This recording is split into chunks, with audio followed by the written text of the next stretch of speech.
bien, 7:07 en la mañana. Hasta ayer, el reporte oficial del Consejo Nacional Electoral daba cuenta de que 8 binomios ya habían registrado la inscripción de sus precandidaturas. Porque yo sigo diciendo, y esto nos lo explicaba el otro día José Cabrera acá en este espacio, le sigo llamando precandidaturas, porque mientras no pasen todos los filtros, tanto a nivel administrativo, en el CNE, o a nivel jurisdiccional, en el Tribunal Contencioso Electoral, de ser el caso, siguen siendo precandidaturas y solamente cuando pasen los filtros ya serán candidaturas oficiales. Una de esas precandidaturas que se ha registrado el día de ayer es la de Jan Topic, en binomio con Michelle Calvache. Será la segunda incursión electoral, el segundo intento consecutivo de Topic por llegar al poder. Ya se presentó por primera vez como candidato el año pasado. Quedó en la cuarta ubicación en esta elección anticipada del 2023. Jan Topic nos visita en nuestra mesa de trabajo. Bienvenido, ¿cómo le va? Fabricio, ¿cómo estás? Muy buenos días. Belkis, buenos días con toda la audiencia. Esa anécdota del amigo, creo que era un amigo cevichero en una comuna de la península de Santa Elena, ¿es real? ¿O fue ahí, digamos, la explicación que encontró Jan Topic para señalar el por qué cambió de parecer? Sí, a ver, es real, pero no era ni amigo ni cevichero. Ya. No, trabajaba en un laboratorio de camarones. Correcto. Usted se estaba pegando ceviche, estaba contando, ¿no? Yo estaba pegando. Eso, ya. Con la ahí viene la confusión. Y tal vez esto es importante, porque... A ver, tú mencionaste, me lancé la candidatura pasada. Quedamos cuarto lugar, sí. Vamos a hablar de eso, pero realmente perdimos las elecciones 3 días antes. Hay que decir lo que es. Y vamos a hablar del por qué. Pero cuando te va bien, mucha gente quiere que te vuelvas a lanzar, por motivaciones diferentes. Muchos, honestamente, otros porque quieren apalancarse en algo. Entonces te lo dicen bonito, Jan, lánzate, estaría bien. Pero como ese señor me habló, y bien que me haya hablado frente a mi esposa, nunca nadie, me aterrizó. Me dijo, tú, en esta situación de comodidad, de confort, mientras nosotros estamos en la miércoles, bueno, sigue así con tu vida. Que te hablen así, ya obviamente te hace que te presentes ciertas preguntas de qué realmente quieres hacer. ¿Por qué? Que mejor que estuvo presente la esposa. Porque mi esposa es bravísima y tenía que pedir permiso. o sea, eso es cierto. Completamente. Que su esposa le dio permiso a usted para ser candidato. Las dos o cosas. primero le prohibió ser candidato. Necesito pedir permiso y que efectivamente me dio permiso. Ya, pero en la primera que usted declina la candidatura, me parece que fue a inicios de año, cuando usted anuncia que no iba a ser candidato. No, fue mediados de año. Fue en mayo. Ya, cuando usted anuncia que no será candidato. ¿Esta decisión la toma por una presión familiar o por una decisión personal o empresarial o política? No, a ver, realmente, y podemos comenzar a entrar en materia de cómo se hace democracia. Porque quería conectarlo con uno. Te estaba escuchando, Fabricio, justo antes de entrar, y conecto con la bronca que tienes, y Belkis. No lograba entender. A ver, yo pierdo las elecciones por una campaña fuertísima de noticias falsas. Pero fuertísima. ¿Cuáles, por ejemplo? ¿Nada de lo que se dijo era real? A ver, estoy aquí, ¿no? O sea, me dijeron que maté a Fernando Villavicencio, que maté a Agustín Intriago, de que las cámaras de Guayaquil no funcionaban, que la inteligencia artificial era menos de 1% de precisión. Todo fue falso. Nada de lo que se dijo esa última semana fue cierto. Entonces yo conceptualmente dije, bueno, a ver, unas elecciones como las ganas, es estableciendo tu narrativa, estableciendo lo que quieres ser, quién eres, tu plan de gobierno, pero ¿cómo logras vencer en contra de la campaña de noticias falsas?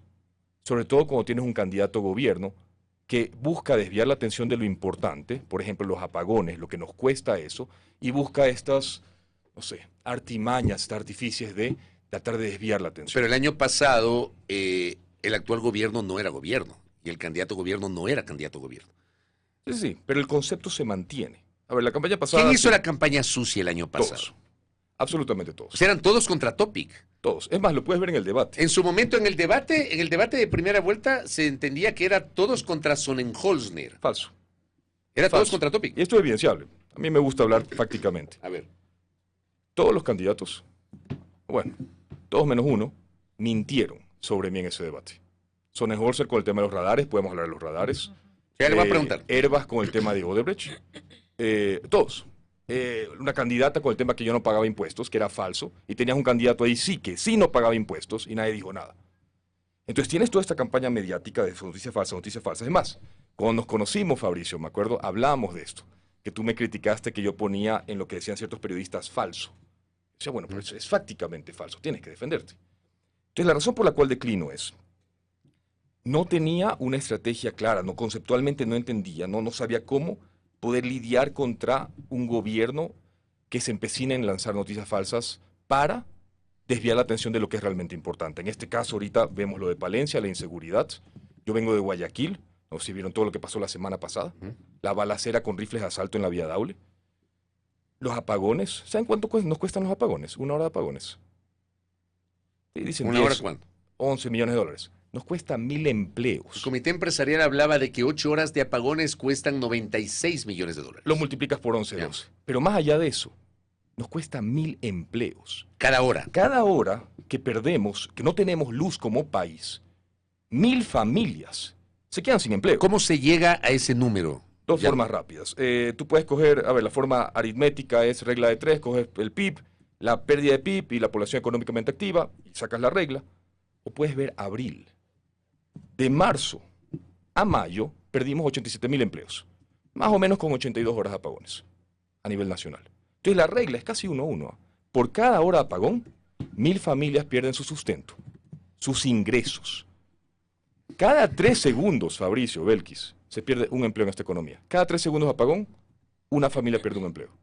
Ahora, si eso no te llega, y se llega, estaba viendo esa imagen de los asambleístas y la autoridad, qué rabias. Se ponen en sus telenovelas, en vez de, a ver, sentémonos, entiendo que tienes mentes ahí, por lo menos intelectualmente, con cierto nivel de sofisticación, sofisticadas. ¿Cómo resolvemos los problemas? En vez de estar en estas telenovelas, ¿cómo usamos todas estas mentes para resolver estos problemas? Que repito, y esto es súper importante, porque esto que también se está estableciendo otra narrativa, de que no es culpa del gobierno. Yo le hice a Daniel Noboa la pregunta en el debate de cómo iba a manejar uno de los peores estiajes que se venían. ¿Qué dijo? En 9 meses está resuelto. Es fácil. El problema no es de generación, el problema es de transmisión. Todo fue falso. Y hoy buscan hacer estas campañas para desviar la atención de lo que realmente importa.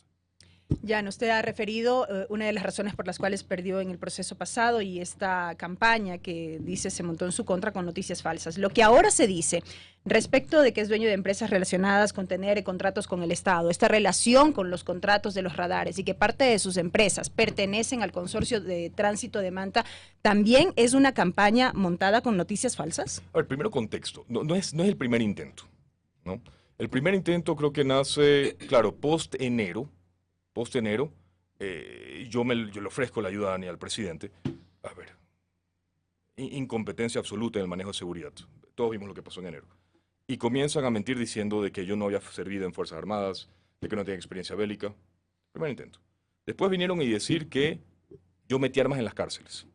¿Ya? Salió el presidente, un presidente de una república, a decir, hay esta empresa que mete armas en las cárceles y después todos los troll centers vinculando a mí con armas en las cárceles. Que yo tenía relación con los contratos de comida en las cárceles. Que tampoco caló porque yo ni siquiera estaba en Ecuador. Yo regresé en 2013. El contrato se firmó creo que 2010, 2011. El de la factoría. La factoría. ¿Usted no tiene nada que ver con la factoría? 2 años antes. 2 años antes se equivocaron. Entonces lanzan todas estas... Pero perdón, no tiene nada que ver con la factoría.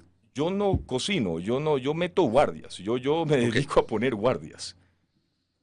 Entonces, claro, lanzan todas estas noticias falsas a ver cuál cala.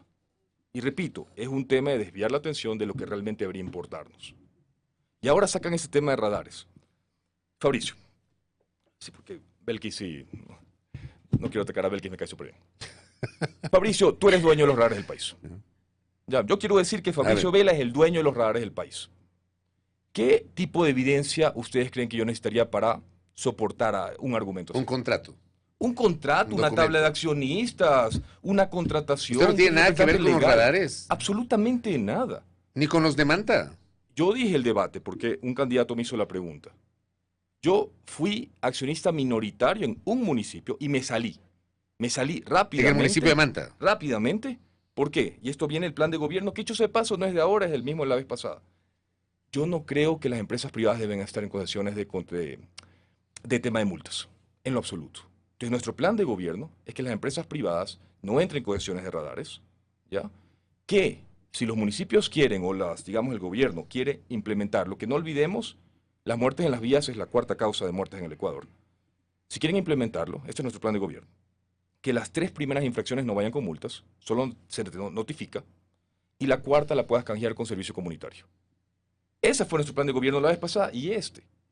Pero cogen, repito, esta participación única que pasó años antes que yo me lance a la presidencia. ¿Cuándo pasó eso? Años antes. No Esa recuerdo. participación única en Manta. Nosotros tenemos ¿De que cuándo es? iniciado operaciones 2020 y tocar salido 2022. ¿Ya? Mucho antes de querer lanzarme a la presidencia. Y sacan esto, Fabricio, veamos la otra óptica. Tienes un ministro de Transporte y Obras Públicas que prometió hacer historia. Que le quite el quinto puente a la alcaldía de Guayaquil, porque él dijo, en nuestro gobierno se va a iniciar eso. Y en vez de estar enfocado en sus promesas, viene y desvía la atención a estas cosas. Realmente, cada hora de apagón, 1000 familias se quedan sin Antes de empleo. hablar de eso, Jan, solamente quiero que aclare el tema de los radares, porque ayer me llegó un documento a mí, del 7 de agosto del 2024, de una reunión virtual a las 10 de la mañana en una mesa técnica de Manta, con intervención de autoridades de Manta, y ahí aparece usted en esta reunión Por supuesto. virtual. Ya. Es Pero, como pero sí cuando- sería bueno saber eso, porque esto es de hace menos de 2 meses. Claro, clarificarlo. 7 de agosto de 2024. ¿Qué Mira, hacía usted en esa reunión? Este gobierno llamó a Santos Albite, ¿se acuerdan? Cuando Sí, le llamó a ¿cómo comparecer. no? Claro, te llaman, tienen preguntas. El municipio de Manta me pidió que vaya a esa reunión. Que mintieron, dijeron que era presencial, mentira, era por Zoom. Asistí creo de 10, 15 minutos porque tenían preguntas de cuando yo sí estuve, que fue años atrás. Y, O repito, sea, usted fue pero invitado mira, a participar. por el municipio. Pero mira cómo funciona este gobierno. De esa reunión ya dicen, es el dueño de los radares del país. Es como que Fabricio Vela, repito, porque sale en una reunión, qué sé yo, de un tema de seguridad, yo diría que Fabricio Vela es responsable de todas las masacres en el país. Es tan efímero, tan vacío, y busca desviar la atención de lo realmente importante. Falta de Preguntas. competencia completa en el manejo de seguridad, en el manejo económico. Estamos en recesión. Ujú. ¿Cuándo fue la última vez que este país estuvo en recesión? Repito, en términos reales, nuestra economía no crece. Pero en términos nominales, por lo menos algo crecía. Con este gobierno están haciendo que en términos nominales nuestra economía decrezca. Y en vez de enfocarse en eso, no, esta cosa. Jan, usted a esa reunión fue invitado entonces a responder preguntas. Sí, me preguntaron, sí, ni me acuerdo que me preguntaron, que duró 6 minutos la reunión, 7 minutos. Pero usted ya no tenía el 7 de agosto en esa reunión, no tenía nada que ver con temas radares. Y Fabricio, repito, esto es evidenciable. No es que quiero que cojan mi palabra. Te vas a la super de compañías, la superintendencia sí, de compañías, puedes ver toda esta información. Esta información fácilmente verificable. Y es una cosa es que tengas troll centers que lancen esto, otra cosa es que tengas un gobierno encima de esto. Entonces, repito, tienes un gobierno indolente, que poco le importa el Ecuador, que lo único que busca es ganar reelecciones a cualquier costo. A mí se me caería la cara de vergüenza buscar una reelección con el pésimo manejo de nuestro país. Yo no sé, esto le decía a mi esposa hace una semana, yo no sé cómo yo podría ser el presidente y salir a dar la cara a los ecuatorianos sabiendo de cada hora que se nos va la luz. Yo soy el responsable, yo, no el estiaje, no mis ministros, no cualquier excusa que me pueda inventar. Yo, presidente de la República, soy el responsable de cada hora que se va la luz, 1000 familias pierden empleo. Oiga, acá me envían una pregunta, le envío un abrazo a Alejandro Jaramillo. Dice, ¿qué hay de malo que sea accionista de alguna empresa que da el servicio de radares? Si lo tiene, que lo acepte, dice. ¿Hay Sí. algo de malo, le pregunto? Lo malo está en la mentira. Y esto es importante, Fabricio. Te vi cuando estabas hablando justo antes que yo entre. Esa bronca. Pero esa bronca yo creo que es de segundo nivel. Nuestra primera bronca debería ser cómo tomamos decisiones acertadas en procesos democráticos. Cómo nos aseguramos que la información que le llega a los ciudadanos, sobre lo cual deciden sobre un candidato, sea acertada. Porque si no logramos arreglar ese problema, lo que viste ayer con Palencia y los asambleístas se va a repetir. Si no logramos tomar decisiones acertadas sobre eso, este gobierno puede ser reelegido, y créeme, Fabricio, te lo digo aquí, porque pasó en noviembre pasado, pasó en abril pasado, vamos a tener apagones próximo abril, vamos a tener apagones Usted próximo el año noviembre. pasado era un candidato y alguna vez en las par de ocasiones que conversamos el año pasado, usted como candidato, enfocamos, creo que el 90% de la entrevista al tema seguridad y hablábamos de que de alguna manera, bueno, primero que esa era la urgencia que enfrentaba el país en ese momento, la urgencia macro que enfrentaba el país en ese momento, y a usted lo ubicaron como un candidato monotemático.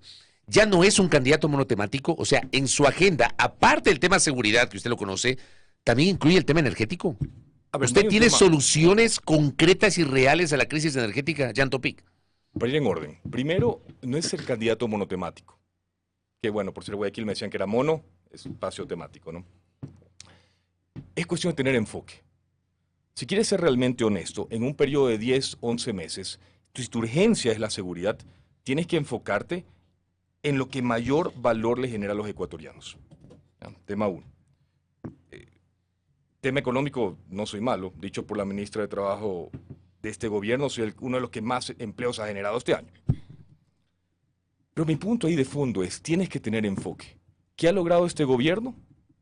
Tal vez el año pasado teníamos un problema macro, seguridad. Este gobierno ha hecho que ahora tengamos 3 problemas macro: inseguridad, recesión y falta de luz. Entonces, el valor neto de este gobierno ha sido incrementar nuestros problemas macro. Y todo candidato, y me incluyo, tiene que tener soluciones hacia las 3 temáticas. Ahora, yo he publicado varios videos de qué hacer sobre el tema del estiaje.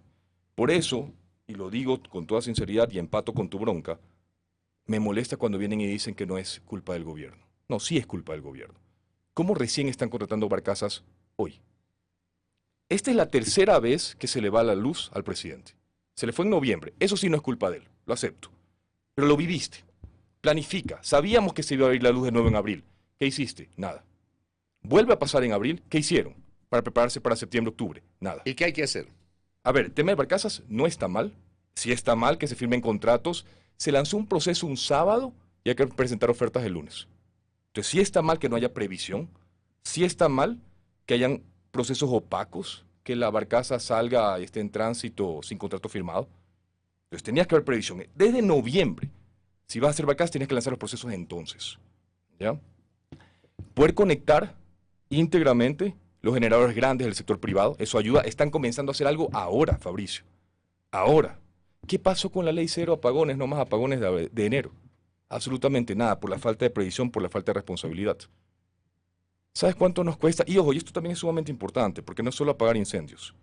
Sí, las barcazas ayudan, sí, conectar los generadores eléctricos privados ayudan. ¿Qué soluciones estructurales están haciendo para mediano y largo plazo? Si seguimos pensando en gobiernos que solo pagan los incendios de hoy, va a pasar lo que pasó con Lenín Moreno y con Lazo. Y esto va a seguir pasando 2, 3, 4, 5 años. Nuestra demanda energética sube 300 megavatios año, ¿no? Y la oferta no está subiendo. Entonces, ¿qué se está haciendo? ¿Qué está haciendo este gobierno para soluciones estructurales? Hidroeléctrica Santiago, por ejemplo. Granjas masivas de paneles solares. Nada. No se hace nada porque no tenemos previsión ni para pagar los incendios de hoy, ni los que se avecinan el próximo año, el 2026-2027. Jan, yo sí quiero detenerme brevemente en el tema de seguridad y quiero preguntar, ¿Jan Topic tiene un plan de seguridad real y concreto con una estrategia clara, de forma que de ganar la presidencia de la República y ejercer ya las funciones, no le pase como a Daniel Noboa, que en el debate dijo que tenía la solución para el tema energético y ahora vemos cómo estamos? De manera que no pase lo mismo, pero en materia de seguridad. Sí, a ver, es importante, tres partes a la pregunta, Belkis. Es importante que los ciudadanos y la prensa ataquen las propuestas de todos los candidatos con cierta incredulidad, ¿no? Cierta incredulidad, o sea, y forzar preguntas difíciles. Algo que me llamó la atención. Un periodista de Guayaquil le pregunta a Daniel Noboa, las elecciones pasadas, cuál era su meta para el tema de seguridad. Y él dijo reducir las muertes violentas a 0, a casi 0, en 16 meses. Eso es imposible. Eso es como yo te diga, voy a incrementar el Producto Interno Bruto en 300% en un año. No se puede. Entonces, un reportero que eso lo deje pasar está mal. Una ciudadanía que eso lo deje pasar está mal porque estás hablando obviamente con alguien que no sabe, ¿no? Tema 1. Es importante que ataquemos las propuestas de todos los candidatos, ¿ya? Con cierta incredulidad, cierto iconoclasmo. 2. Yo lo he dicho siempre, y esto quiero que se hagan la pregunta a ustedes y la audiencia. Nuestros problemas en un 80% de inseguridad nacen en la frontera. En las provincias tal vez internas uno no lo siente tanto, no lo sientes tan directamente. ¿Pero de dónde vienen las armas? ¿De dónde viene el dinero del narcotráfico? ¿De dónde viene el tráfico, los narcóticos? De las fronteras. Y no hay un gobierno que haya hecho nada en fronteras. Tuvimos un gobierno que las abrió. Y hay 3 gobiernos sucesivos que las dejaron abiertas. ¿Y qué hay que hacer? Y no han hecho absolutamente nada. ¿Hay que cerrar las fronteras? Tiene que controlar las fronteras. No puede cerrar las fronteras. ¿Cómo ¿Cómo se controla una frontera de 600 y pico de kilómetros, Jan Topic? Hablando de la frontera Ecuador-Colombia. Realmente necesitas controlar, esto lo mencioné en la campaña pasada, 280. Frontera norte son 280 por donde tienes tráfico, ¿no? Que es la parte oeste. Y aquí yo tengo bastante experiencia. O sea, créeme, yo he estado en África, he estado en Medio Oriente, donde tú controlas perímetros muy grandes con pocos recursos. Entonces, tecnificas. Tienes que los CEBAF, los CENAF, los puntos fronterizos, tecnificarlos completamente. Asegurar que haya, por ejemplo, integración de base de datos con Colombia y Venezuela para saber quiénes entran. Lo mencioné en la campaña pasada. Esto es interesante. Tú tienes drones de alta autonomía, de 15 horas de vuelo. Te cuestan $200.000. Nada más. Tú con 2 de esos drones puedes mapear toda la frontera norte y la frontera sur diariamente en tiempo real. No cuesta nada. Pero tienes que saber. Y más allá tienes que tener los pantalones para atacar el problema donde realmente existe. Eso, más obviamente temas carcelarios, mejorar todo el sistema de inteligencia, apoyar a las fuerzas de orden con planes estructurales. Depuración de policía y fuerzas armadas, le dicen por acá, por ejemplo. Depuración, pero también liderazgo. También liderazgo. Y esto yo tengo bastante experiencia. Si tienes un líder que solo le gusta el TikTok y el show, eso no te inspira. Eso no te inspira. Entonces tendrás algo de contaminación, pero la vasta mayoría de la fuerza de orden, los soldados, los militares y la policía, tienen excelentes miembros. Trabajo con ellos diariamente. Tienes patriotas, pero necesitas inspirarlos. Y la tercera parte quería mencionar. Necesitas el plan, necesitas la experiencia.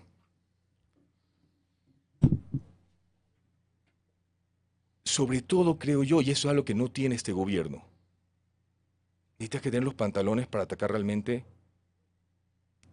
no sé cómo explicar esto, todo lo que se está haciendo, de apagar incendios, de mover la policía, las Fuerzas Armadas a diferentes lugares, yo lo veo actos de TikTok. No estás atacando el cáncer donde realmente nace. ¿En dónde está el cáncer? Eso voy. Si no atacas las fronteras, donde realmente le duele a los grupos delictivos, si no atacas realmente el tráfico de narcóticos desde su origen, desde su génesis, si no tienes los pantalones para hacerlo, porque eso requiere pantalones, porque realmente ahí sí les está doliendo, no va a cambiar nada. Si usted llega a la presidencia, ¿usted mantendrá el estatus de conflicto armado interno? Sí, a ver, esto es igual al tema de los estados de excepción en general, y lo mencioné en el gobierno de Guillermo Lasso. Per se no tienen, te ayudan, ¿ya? Sí te ayudan, pero cuando tú tomas excepción al normal funcionamiento del Estado es para hacer algo. Tienes que hacer algo estructural. Es como el tema de las cárceles. Un ejemplo. Metemos a los militares en las cárceles. Hacen un buen trabajo. Sí. Pero ¿qué pasa cuando sacas a los militares de las cárceles? Regresas a lo mismo. Entonces tienes que encontrar una forma en que una vez que entras, existan cambios estructurales para que una vez que salgas, eso se mantenga y se mantenga bien. Entonces, ese es el tema fundamental que no estamos haciendo. Y repito, se desvía la atención de las cosas que realmente deberían importar en temas como Jan Topic, que es dueño de los radares, que es fácticamente falso. En vez de hablar de apagones, hablar de recesión económica, pérdida de empleos, etc. Un saludo al colega Clever Aranda que le dice, y el problema de la justicia, ese es otro cáncer. Sí, y justamente en combinación con eso, justo recibí un mensaje de que, claro, se ataca la inseguridad, pero ¿qué pasa con la justicia? Correcto. De acuerdo. Cuando mencioné el tema que tienes que liderar con el ejemplo, esto lo dije también en la campaña pasada. Primero, haz tu parte. Ya tenemos 5 funciones del Estado. 5. El Ejecutivo es una sola. Yo sí creo firmemente en esto y tienes que ser democrático, tienes que respetar la Constitución. Pero hay que coordinar, pues eso sí se puede hacer. Hay que coordinar. Pero primero, repito, primero, y esto es un tema básico, no es solo el tema de ser presidente, es un tema de cómo debes vivir tu vida. Haz tu parte, lidera con el ejemplo. Si tú no haces nada de tu lado, ¿con qué cara vas a exigirle a las otras funciones del Estado? Vas a criticar las otras funciones del Estado. Entonces, primero, haz tu parte. Les pongo un ejemplo simple, el tema de la justicia. Esto hablaba con alguien. La DINASET tal vez ha crecido un 10-15% en los últimos años, máximo, a número de efectivos. La DINASET es la unidad de muertes violentas. Las muertes violentas han crecido en 600%. Entonces están completamente desbordados. Entonces, antes de hablar de justicia, tienes que coger los presos, tienes que hacer la parte investigativa. Tienes que cogerlos para llevarlos a la justicia. Si no estás haciendo esa parte bien, y si no has tomado un control real de las cárceles, de nada sirve. Pero si no logro cogerte y llevarte a la justicia, o si logro cogerte y llevarte a la justicia, pero una vez que entras a la cárcel te escapas, ¿ya? O sigues liderando desde dentro de la cárcel, que es lo que está pasando, ¿con qué cara voy a reclamar a la justicia? Entonces, primero haz tu parte, lidera con el ejemplo, honestamente, de a ver, mi área de responsabilidad es esta y la voy a hacer a lo mejor de mis habilidades, y ahí sí comienza a preocuparte del resto. Pero sí, efectivamente, como dicen, la parte de la justicia es crítica, neurálgica, pero yo diría arranca con lo tuyo. ¿En su plan tiene contemplada la construcción de nuevas cárceles? Lo mencioné la vez pasada, sí, tienes 2, pero ojo, hay que cumplir.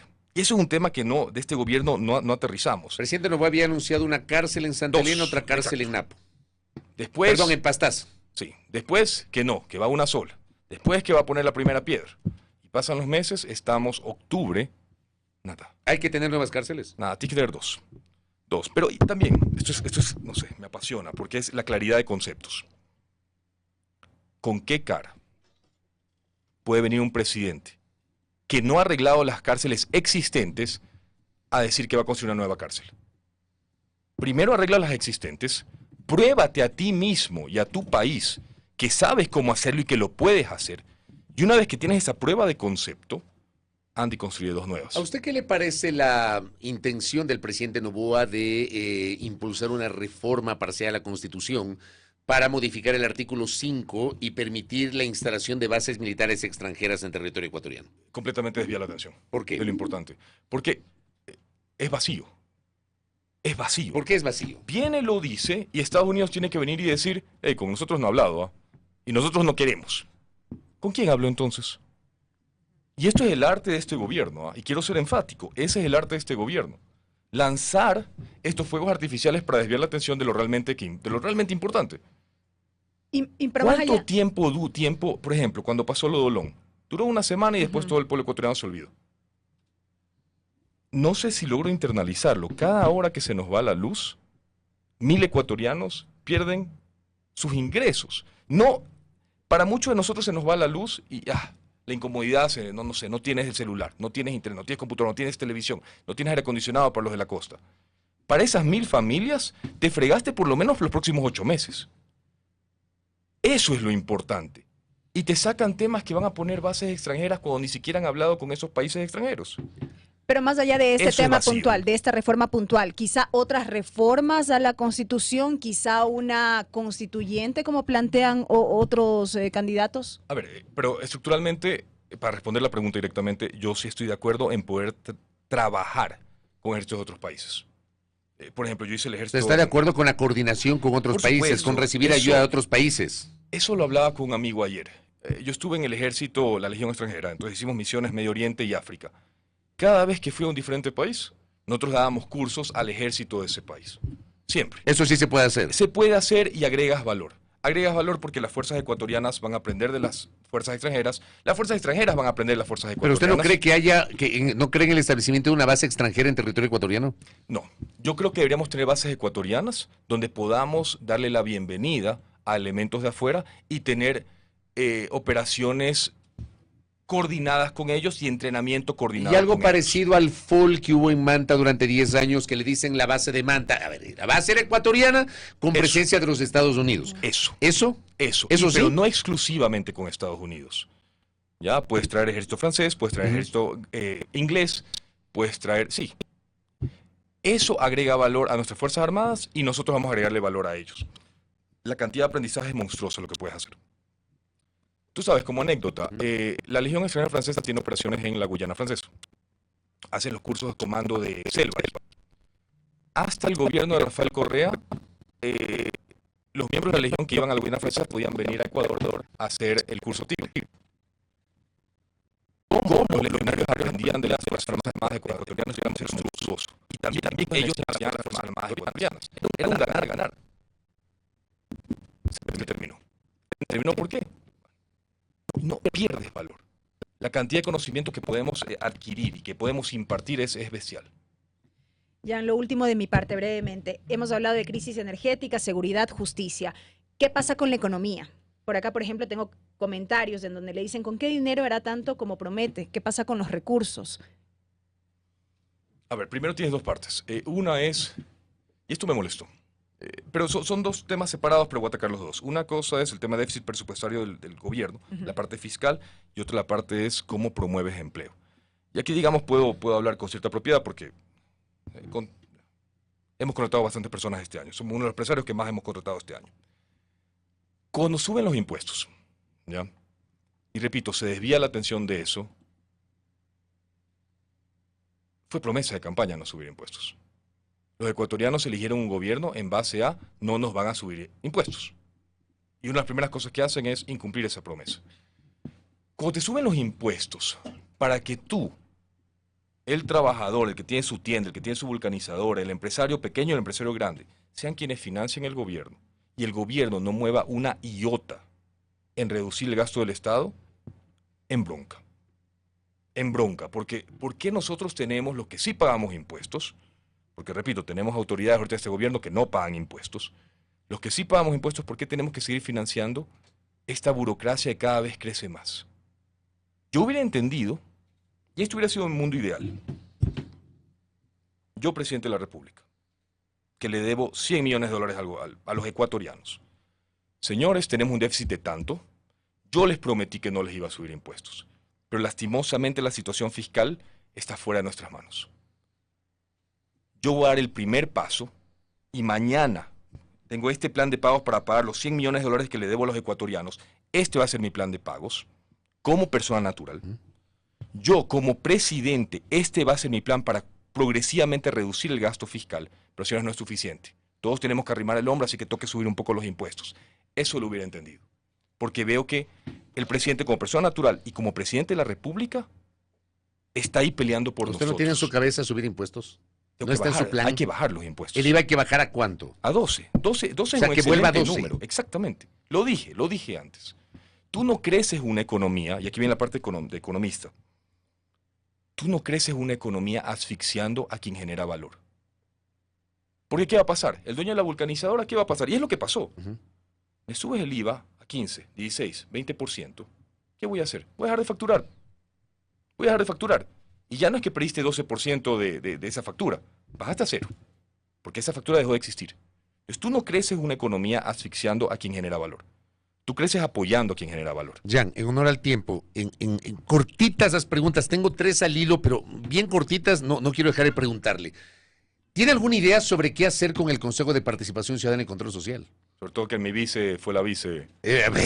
Por ejemplo, Michelle Calvache sabe del tema. ¿Ah? ¿Tiene algún plan o no? Bien, Michelle, bien.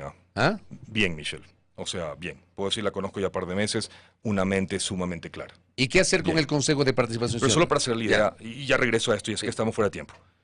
¿Cómo creces una economía? Cada hora apagón nos cuesta 12, 13 millones de dólares. ¿Cómo, como presidente de la República, representante de este gobierno, en noviembre, de noviembre del año pasado no hiciste nada? Está bien, te la jalaste en noviembre, y en agosto no hiciste nada. En agosto sabías que esto iba a regresar. ¿Cómo creces una economía? Haciendo que no hayan apagones y que cada hora perdamos 1,000 empleos. O sea, si eso no te duele, no sé qué haces gobernando. Correcto. Ahora, CPCCS. Institución sumamente complicada. Sumamente complicada. Mi visión de un gobierno es tienes que tener 3 funciones del Estado. Murió. Tienes un Congreso. Entonces aquí era una asamblea. constituyente. Por eso yo hablaba de la posibilidad de una constituyente. Correcto, pero prelación de actividades, prelación de acciones. Primero lo primero. Rescatar al país de esta crisis, de esta recesión económica, controlar las fronteras, tomar control de la inseguridad en nuestro país, ¿ya? Y terminar con los benditos Lo otro apagones. entonces no es prioritario en por este supuesto momento. que Siendo no. Yo lo importante no es veo- prioritario. Yo lo veo como que se está quemando la casa y no sé, te hacen preguntas sobre de qué color quieres pintar la cocina. Primero aseguremos que no se queme la casa. Correcto. Lo segundo, o lo penúltimo, me dicen acá, el día de ayer el exministro José Serrano entregó una lista de policías vinculados con el crimen organizado. ¿Cómo enfrentar esta realidad que supuestamente, de acuerdo a las declaraciones de Serrano, estarían desde el gobierno de Lenín Moreno enquistados y permitiendo que el narcotráfico y el crimen organizado hayan caído en el Ecuador hasta convertirlo en narcoestado? Eso va de la mano con lo que preguntaba Belkis hace minutos sobre la depuración. Ya, a ver, esto es importante.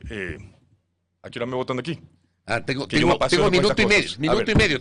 A ver, entonces ya no es penúltima, es última Ya. pregunta, porque quiero explayarme un poquito. A ver, dele, ya. Nosotros Ya me damos quito la seguridad a un par de puertos en el Ecuador. ¿Ya? Uno lo cogimos al inicio y el otro lo cogimos ya funcionando. En ambos no hemos tenido un solo caso de contaminación de narcotráfico. ¿Por qué? Porque entendimos que esto tiene la solución, el diseño de seguridad tiene que trascender a las personas. Un guardia en el puerto ganará $800, $900 mensuales. Si vienen y lo coiman un narcotraficante y le quiere ofrecer 5,000, 7,000, y aparte el guardia tiene un hijo enfermo, es difícil. Y aquí ve la parte emocional, la parte de ser padre. Es difícil que ese guardia diga que no. Seamos honestos. Entonces, ¿qué tienes que hacer? ¿Y qué hicimos? quien decide qué contenedores entran al puerto es una persona que nadie conoce, que pusimos en una central de monitoreo en Panamá. Murió. Entonces, para todo el tema de corrupción, de contaminación de las fuerzas del orden, lo primero es tienes que diseñar sistemas que no dependan tanto de las personas. Porque si no, va a ser como el guardia que gana 900, pero lo quieren coimar con 5.000 y tiene un hijo enfermo. No vas a ganar esa batalla. Y 2, mecanismos de medición claros. Lastimosamente, no solo en las fuerzas del orden, pero en todo el gobierno, no hay mecanismos de medición claros que te permitan decir quiénes son los buenos y quiénes son los malos. Pero no me habla de la depuración. No depuración, ¿o sí? No, por supuesto, pero primero para depurar tienes que saber quiénes tienes que depurar. Ya. Y poner estos mecanismos de medición muy claros. Y eso no existe.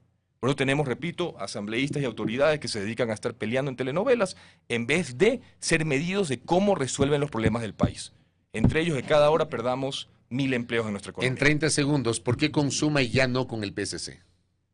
Varias razones. A ver, no voy a hablar mal, no, para nada voy a hablar mal del PDC, tengo muchos amigos ahí. Pero sí lo voy a decir. Yo creo, y lo dije, no solo por el PDC, pero todos los partidos del Ecuador, los 17 partidos. Tienen que haber cambios estructurales en cómo se hace política, desde dentro del partido. La meritocracia, la descentralización y el partido que estuvo abierto para hacer cambios rotundos. Por ejemplo, yo estoy muy orgulloso del listado de asambleístas que tenemos. Hoy, todos ganaron el concurso en base a números. Lo que hablábamos de temas de medición.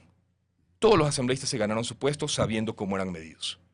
Entonces, Suma estuvo abierto a cambiar estructuralmente cómo se tomaban decisiones dentro del partido. Cómo se armaba. El plan de gobierno que presentamos no lo hizo Jan Topic. Lo hicimos como 200 personas. Todas trabajando colaborativamente. Entonces Suma estuvo abierto a hacer esos cambios Los socialistas no. No, y ojo, no es crítica. Cada uno maneja su barco su casa como lo quiere manejar. Yo quería, para mí era crítico en esta candidatura, corregir muchos errores de la vez pasada. Y es tener procesos meritocráticos, descentralizados, transparentes. Correcto. Jan Topic, gracias por visitarnos y le comprometemos para seguirnos visitando ya en el curso de la campaña. Se me quedan un montón de preguntas y el tiempo realmente nos ha apretado. Muy amable. No, Fabricio Belkis, muchas gracias a toda la audiencia. Excelente día. Gracias a Jan Topic Feró, precandidato presidencial por el Movimiento